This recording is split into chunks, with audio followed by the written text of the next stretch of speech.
આખી વાતને લઈને સોશિયલ મીડિયામાં બે પક્ષ જોવા મળી રહ્યા છે। એક છે કે જે ભરપૂર ભારત પાકિસ્તાનની મેચને લઈને ટીકા કરી રહ્યા છે, નિયમોને સમજી નથી રહ્યા, તો બીજી તરફ જ્યારે મેચ યોજાવા જઈ રહી છે ત્યારે કેટલાક લોકો આંતરરાષ્ટ્રીય નિયમો પણ સમજાવે છે। સવાલ એ છે કે આંતરરાષ્ટ્રીય મેચ માટે શું છે ભારતની નીતિ? આ તમામ પોઈન્ટર્સને ખૂબ જ સારી રીતે સમજજો, જેથી કરીને વધુ સારી રીતે ક્લિયર થાય આ મેચ કેમ થઈ રહી છે।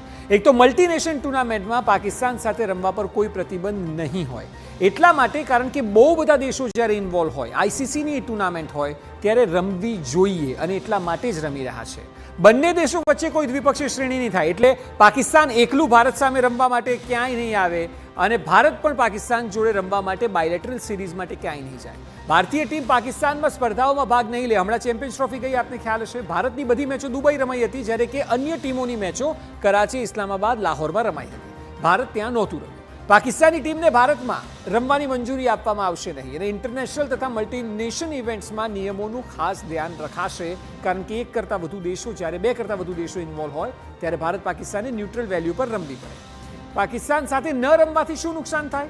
એક તો એ કે આટલી મોટી ટુર્નામેન્ટમાં પાકિસ્તાને ફ્રી પોઈન્ટ કેમ આપવા જોઈએ? પાકિસ્તાન એમ જ ઉપર જતું રહે ભારતથી, એ ન થવું જોઈએ। બીજી વાત એ કે એશિયન બ્લોકમાં ભારતનું વર્ચસ્વ નબળું પડી શકે છે। અત્યારે એશિયામાં જોઈએ તો બાંગ્લાદેશ, શ્રીલંકા, પાકિસ્તાન, ભારત, અફઘાનિસ્તાન 5 ટીમો રમે છે, એમાં ભારતનું વર્ચસ્વ છે એ નબળું પડી જાય।